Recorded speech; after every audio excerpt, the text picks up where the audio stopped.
আসসালামু আলাইকুম। আজকে আমাদের ক্লাসের টপিক হলো কিওয়ার্ড রিসার্চ। সেজন্য আমাদেরকে প্রথমে জানতে হবে যে কিওয়ার্ডটা আসলে কি। কিওয়ার্ড হলো একটা ওয়ার্ড বা কিছু ওয়ার্ডের সমন্বয়, যেটা দিয়ে মানুষ সার্চ ইঞ্জিনে কোনো কিছু পাওয়ার জন্য বা কোনো প্রোডাক্ট বা ধরেন কোনো পেজ বা কোনো নির্দিষ্ট সার্ভিস অথবা কোনো ইনফরমেশন পাওয়ার জন্য সার্চ করে। ধরেন আমরা যদি শার্ট খুঁজতে যাই তাহলে আমরা শার্ট লিখে সার্চ করব। আবার আমরা যদি নীল রঙের শার্ট খুঁজতে যাই তাহলে আমরা ব্লু শার্ট লিখে সার্চ করব।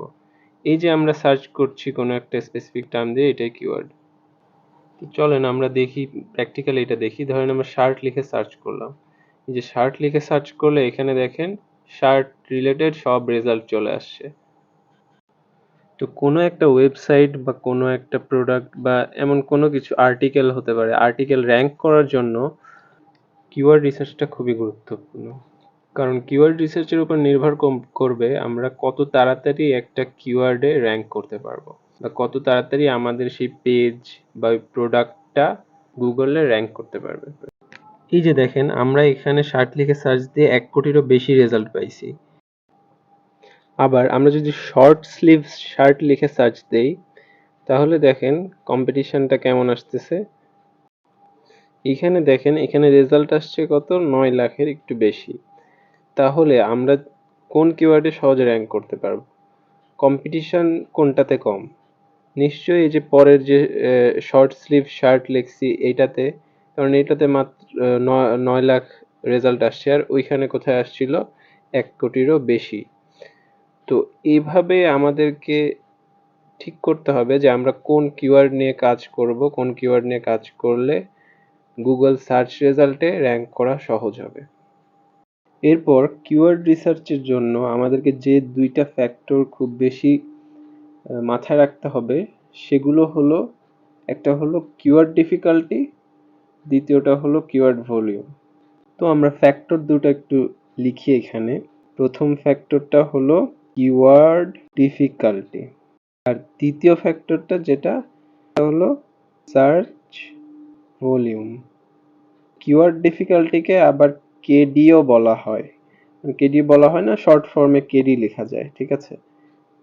এখন কিওয়ার্ড ডিফিকাল্টিটা আসলে কি? কিওয়ার্ড ডিফিকাল্টিটা হলো সেই প্যারামিটার যেটা দিয়ে আমরা বুঝতে পারি একটা কিওয়ার্ড র্যাঙ্ক করা বা একটা কিওয়ার্ডে কোনো ওয়েবসাইট বা কোনো পেজ বা কোনো প্রোডাক্ট যেটাই হোক সেটা র্যাঙ্ক করা কতটা কঠিন বা কতটা সহজ। কিওয়ার্ড ডিফিকাল্টি যত বেশি হবে তত ওই কিওয়ার্ডে র্যাঙ্ক করা কঠিন হবে, আর কিওয়ার্ড ডিফিকাল্টি যত কম হবে ততই ওই কিওয়ার্ডে র্যাঙ্ক করা সহজ হবে। তো এখানে আমরা একটা কিওয়ার্ড ডিফিকাল্টির চার্ট দেখতে পাচ্ছি, যেখানে দেখতে পাচ্ছি 0 to 14 হলে কিওয়ার্ড ডিফিকাল্টি ভেরি ইজি, 15 থেকে 29 হলে সেটা ইজির মধ্যে পড়ে, 30 থেকে 49-এর মধ্যে পড়লে সেটা পসিবলের মধ্যে পড়ে, 50 থেকে 69-এর মধ্যে পড়লে সেটা ডিফিকাল্টের মধ্যে পড়ে। এভাবে যত উপরে যাচ্ছে তত যত কিওয়ার্ড ডিফিকাল্টি বেশি হচ্ছে তো ওই কিওয়ার্ডে র্যাঙ্ক করাটা কঠিন হবে। এরপর আমরা যে আরেকটা ফ্যাক্টর দেখলাম সেটা হলো সার্চ ভলিউম। তো সার্চ ভলিউমটা কি? সার্চ ভলিউম হলো একটা পার্টিকুলার কিওয়ার্ড দিয়ে কতজন মানুষ এক মান্থে বা এক মাসে সার্চ করেছে। এখানে কি লেখা আছে যে keyword search volume measures the total number of searches particular keyword, ঠিক আছে। মানে একটা পার্টিকুলার কিওয়ার্ড নিয়ে মানুষ কতবার সার্চ করেছে। তো এইটা ইন্ডিকেট করে যে ওই টপিকটা বা ওই কিওয়ার্ডটা কত পপুলার। তাহলে আমরা এই দুইটা ফ্যাক্ট সম্বন্ধে কি জানলাম, যে কিওয়ার্ড ডিফিকাল্টি হতে হবে লো, মানে যত কম হতে পারে, আর সার্চ ভলিউম হতে হবে হাই। সুতরাং একটা কিওয়ার্ড সিলেক্ট করার ক্ষেত্রে আমাকে খেয়াল রাখতে হবে যেন সেই কিওয়ার্ডের ডিফিকাল্টি যত সম্ভব কম হয় এবং সার্চ ভলিউম যত সম্ভব বেশি হয়। এই দুইটা ফ্যাক্টর কনসিডারেশন করে আমরা কিওয়ার্ড সিলেক্ট করব। এখন সার্চ ইন্টেন্টের উপর ভিত্তি করে কিওয়ার্ডকে আবার কিছু ভাগে ভাগ করা হয়। তো এই ভাগগুলোর মধ্যে প্রথমটা হলো যে সিড, মানে যে প্রথম আমরা যে ছোট কিওয়ার্ড নিয়ে কাজ করতেছি, ধরেন শার্ট, তাহলে শার্টটা হবে বা আমার প্রোডাক্টের যেই মেইন ক্যাটাগরি সেটা হবে হলো এই সিড, ঠিক আছে। এর পরের ভাগটা হলো ইনফরমেশনাল কিওয়ার্ড। তো ইনফরমেশনাল কিওয়ার্ড কোনটা? মানুষ যখন কোনো ইনফরমেশন বা তথ্য পাওয়ার জন্য কোনো কিছু লিখে সার্চ করে, কোনো কিওয়ার্ড লিখে সার্চ করে, সেই কিওয়ার্ডটাকে বলে ইনফরমেশনাল কিওয়ার্ড।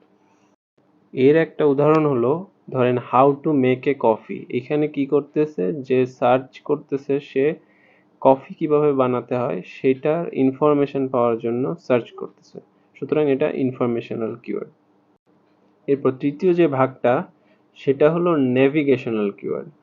নেভিগেশনাল কিওয়ার্ড কোনগুলো? যেসব কিওয়ার্ড লিখে মানুষ কোনো স্পেসিফিক ওয়েবসাইট, মানে কোনো নির্দিষ্ট ওয়েবসাইট বা নির্দিষ্ট কোনো ব্র্যান্ড সার্চ করে, সেটা হলো নেভিগেশনাল কিওয়ার্ড। ধরেন আমি যদি দারাজ লিখে সার্চ করি, তার অর্থ কি? আমি শুধু দারাজের সেই ওয়েবসাইটটাই খোঁজার জন্য সার্চ করেছি। এখানে আমরা নির্দিষ্ট একটা ওয়েবসাইট বা নির্দিষ্ট একটা ব্র্যান্ড খোঁজার জন্য সার্চ করেছি, সুতরাং এটা কি হবে? এটা হবে হলো নেভিগেশনাল কিওয়ার্ড। তারপরের যে ভাগটা সেটা হলো কমার্শিয়াল কিওয়ার্ড। কমার্শিয়াল কিওয়ার্ড হলো সেই সব কিওয়ার্ড যেগুলো লিখে মানুষ কোনো প্রোডাক্ট অথবা কোনো নির্দিষ্ট সার্ভিস পাওয়ার জন্য সার্চ করে। যেমন ধরেন আমি লিখলাম যে বাই এ শার্ট, তো এখানে একটা মানুষ কোনো একটা শার্ট কেনার জন্য স্পেসিফিক্যালি সার্চ করেছে, তো এটা কমার্শিয়াল কিওয়ার্ড। এরপর যে ভাগটা আসছে সেটা হলো ট্রানজ্যাকশনাল কিওয়ার্ড। ট্রানজ্যাকশনাল কিওয়ার্ড কি? ধরেন আমি যদি লিখি by A Samsung S2 smartphone, তাহলে কি হলো? আমরা একদম একটা নির্দিষ্ট কিওয়ার্ডকে নিয়ে সার্চ করলাম, নির্দিষ্ট প্রোডাক্টকে নিয়ে সার্চ করলাম। সুতরাং কি, যখন আমরা একটা নির্দিষ্ট প্রোডাক্ট, একদম নির্দিষ্ট একটা প্রোডাক্ট নিয়ে সার্চ করব, প্রোডাক্ট বা সার্ভিস নিয়ে সার্চ করব, তখন সেটা হবে ট্রানজ্যাকশনাল কিওয়ার্ড।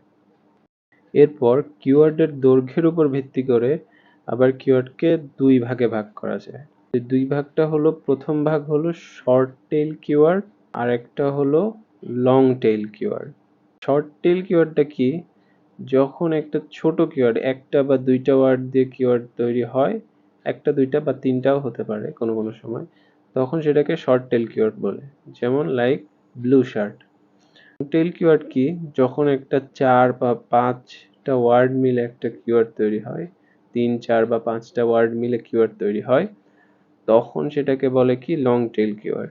যেমন Samsung Galaxy A4 price in Bangladesh. তো এই লং টেইল কিওয়ার্ডগুলো সাধারণত খুব স্পেসিফিক হয়, তাই এই কিওয়ার্ডগুলোতে কম্পিটিশন সাধারণত কম হয়। সেজন্য লং টেইল কিওয়ার্ড নিয়ে শুরুতে যখন কোনো ওয়েবসাইট নতুন স্টার্ট করে, তখন লং টেইল কিওয়ার্ড নিয়ে কাজ করা ভালো। তো এই কিওয়ার্ডের এই তথ্যগুলো জানার জন্য যেসব টুল ব্যবহার করা হয় সেগুলো হলো কিওয়ার্ড রিসার্চ টুল। তো কিওয়ার্ড রিসার্চ টুল লিখে আমরা যদি সার্চ করি, তাহলে আমরা দেখতে পাবো যে এখানে অনেকগুলো রেজাল্ট দিয়ে দিয়েছে, যেগুলো কিওয়ার্ড রিসার্চ টুলের। তো ফ্রিতে ইউজ করার জন্য href কিওয়ার্ড রিসার্চ টুলটা ভালো। এখানে আমরা href keyword research free keyword research টুলে আসছি। এবার আমরা যদি ট্রান্সপোর্টেশন সার্ভিস লিখে সার্চ দেই এবং পাশে ইউনাইটেড স্টেটস দিয়ে দেই, তাহলে দেখেন আমাদেরকে ট্রান্সপোর্টেশন সার্ভিস রিলেটেড অনেকগুলো কিওয়ার্ডের কিওয়ার্ড ডিফিকাল্টি আর ভলিউম এই যে পাশে ডান পাশে দেখাই দিছে। তো এই যে এখানে যে কেডি কলামটা দেখা যাচ্ছে সেটা হলো সেই পাশের স্পেসিফিক কিওয়ার্ডের কিওয়ার্ড ডিফিকাল্টি, আর ডান পাশে যে ভলিউমটা দেখা যাচ্ছে সেটা হলো ওই কিওয়ার্ডটার মান্থলি সার্চ ভলিউম। তো এখানে যদি আমরা কোনো কিওয়ার্ডকে সিলেক্ট করতে চাই, তাহলে আমরা কোন কিওয়ার্ডটাকে সিলেক্ট করব? যে কিওয়ার্ডের কিওয়ার্ড ডিফিকাল্টি কম আর সার্চ ভলিউম বেশি। দেখেন এই যে ইউডব্লিউ ট্রান্সপোর্টেশন সার্ভিসেস, এটার কিওয়ার্ড ডিফিকাল্টি কম আর সার্চ ভলিউমটা বেশি। আবার উপরে দেখেন ট্রান্সপোর্টেশন সার্ভিসেস নিয়ার মি, এটারও কিওয়ার্ড ডিফিকাল্টি কম আর সার্চ ভলিউমটা মোটামুটি বেশি। কিন্তু ইউডব্লিউ ট্রান্সপোর্টেশন সার্ভিসের কি সমস্যা আছে, যে এটা একটা নির্দিষ্ট কোম্পানির নাম দিয়ে ইউডব্লিউ কোম্পানির কিওয়ার্ড, তো এটা তো আমরা সব জায়গায় ব্যবহার করতে পারবো না, শুধু আমরা এটা কোথায় ব্যবহার করতে পারবো? ইউডব্লিউ কোম্পানির ক্ষেত্রে। সুতরাং আমরা যদি এখানে সিলেক্ট করতে চাই, তাহলে আমরা সিলেক্ট করতে পারি ট্রান্সপোর্টেশন সার্ভিসেস নিয়ার মি, এটাকে সিলেক্ট করতে পারি। এই দেখেন লাক্সারি ট্রান্সপোর্টেশন সার্ভিসের কিওয়ার্ড ডিফিকাল্টি 42, সেখানে ট্রান্সপোর্টেশন সার্ভিসের তো এটা কিওয়ার্ড ছিল ডিফিকাল্টি অনেক বেশি ফ্রি। ছিল। তো এখন যদি পেইড কিনতে যাই তাহলে এই দেখেন এখানে পেইড অনেক প্ল্যান আছে।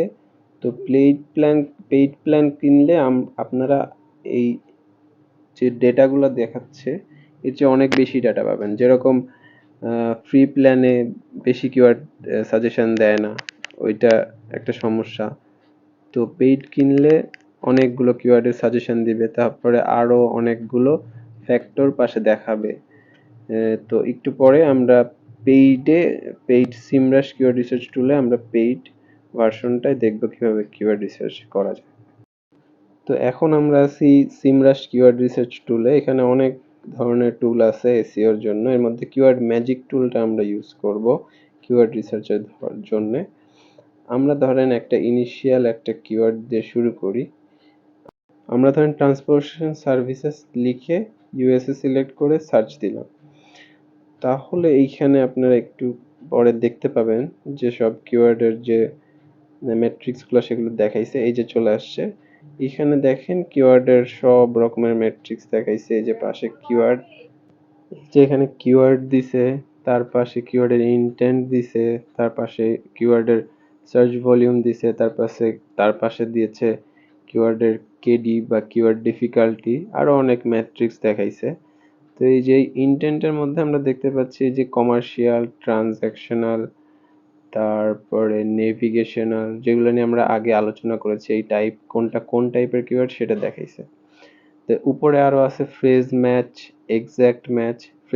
এক্সাক্ট ম্যাচ যদি আমরা দেই, শুধু একদম ওই কিওয়ার্ডটার সাথে একসাথে যে ফ্রেজগুলা যেন থাকে এমন ম্যাচগুলা দেখাবে, এক্সাক্ট ম্যাচগুলা দেখাবে। আর ফ্রেজ ম্যাচ দিলে ওই ফ্রেজগুলা যেন একসাথে থাকে। আর ব্রড ম্যাচ দিলে একটু অন্য টাইপের কিওয়ার্ডগুলাও, যেরকম এখানে কার ট্রান্সপোর্ট সার্ভিস দিয়ে দিয়েছে, আমরা যদিও ট্রান্সপোর্টেশন সার্ভিসেস লিখে সার্চ দিয়েছিলাম। তো আমরা ধরেন এই কিওয়ার্ড ডিফিকাল্টির এখানে আমরা কি সেট করে দিলাম যে লোয়ার একদম 0 থেকে শুরু করবে, আর হায়ার কত যাবে, হায়ার ধরেন আমি দিলাম 29 পর্যন্ত যাবে। সুতরাং 0 থেকে 29-এর মধ্যে কিওয়ার্ড ডিফিকাল্টির যে কিওয়ার্ডগুলা সেগুলো যেন আমাকে দেখায়। তো আমরা ম্যাক্সিমাম সেট করে দিলাম 29, এরপরে অ্যাপ্লাই করে দিলাম। অ্যাপ্লাই করে দিলে আপনারা দেখতে পাবেন যে নতুনভাবে ম্যাট্রিক্সগুলো দেখাবে। ম্যাট্রিক্সগুলো দেখাইছে, ম্যাট্রিক্সে দেখেন সব কিওয়ার্ডের কিওয়ার্ড ডিফিকাল্টি যেগুলো দেখাইছে কিওয়ার্ড, সবগুলোর কিওয়ার্ড ডিফিকাল্টি 29 বা 29-এর নিচে। এরপর যদি আমরা ইনটেন্ট থেকে ইনটেন্টটা সিলেক্ট করে দেই, ধরেন আমরা চাচ্ছি শুধু আমরা কমার্শিয়াল কিওয়ার্ড যেগুলো সেগুলো দেখবো, যে কমার্শিয়াল দিয়ে অ্যাপ্লাই করে দিলাম, আমাদেরকে শুধু এখন কমার্শিয়াল যে কিওয়ার্ড সেগুলো দিবে। এরপর যদি ভলিউম আমরা সেট করে দিই, যে আমরা ধরেন সার্চ ভলিউম দেখতে চাচ্ছি 200-র উপরে, 200 দিয়ে অ্যাপ্লাই করে দিলাম। দেখেন এখন মাত্র 22টা কিওয়ার্ড দেখাচ্ছে। তো এইখানে সিপিসিও সিলেক্ট করে দেওয়া যাবে, এরকম অনেক অপশন সিলেক্ট করে দেওয়া যাবে। তারপর আমরা এখানে দেখতে পাবো যে আমাদেরকে কিছু রেজাল্ট দিয়ে দিয়েছে এই সব কিছু সিলেক্ট করার পর। তারপরে এর মধ্যে থেকে যে কিওয়ার্ডগুলো আমাদের কাছে আমাদের ওয়েবসাইটের সাথে রিলেভেন্ট মনে হবে, ধরেন ওয়েবসাইটটা যেটাই হোক সেটার সাথে যদি মিল থাকে ওই কিওয়ার্ডের, তাহলে আমরা সেই কিওয়ার্ডটা সিলেক্ট করব এবং সিলেক্ট করে সেই কিওয়ার্ড নিয়ে আমরা আমাদের ওয়েবসাইটে কাজ করব। তো এখন আমরা ক্লায়েন্টের জন্য ধরেন কিভাবে কিওয়ার্ড রিসার্চ করব। ধরেন আমাদেরকে ক্লায়েন্ট একটা ওয়েবসাইট দিয়েছে, ওয়েবসাইটের লিঙ্ক দিয়েছে, তার ওয়েবসাইটের লিঙ্ক এই যে এখানে একটা গ্রেট হিলস লিমো নামের একটা ওয়েবসাইটের লিঙ্ক দেওয়া আছে। তো এই ওয়েবসাইটটা পুরোটুকু আমি যদি পড়ি, এটা যদি আগে কাজ করে রেখেছি, তাহলে আমরা দেখতে পাবো, এই ওয়েবসাইটটা পড়লে দেখতে পাবো এই ওয়েবসাইটটা একটা ট্রান্সপোর্টেশন সার্ভিস নিয়ে কাজ করে। এখানে প্রথমে লেখা ছিল না, আমি হচ্ছে এই পুরো ওয়েবসাইটটা দেখেছি যে এই ওয়েবসাইটের নাম কি, এটা কি নিয়ে কাজ করে। উপর থেকে নিচে পড়ে আমরা বুঝতে পেরেছি যে এটা ট্রান্সপোর্টেশন সার্ভিসের ওয়েবসাইট।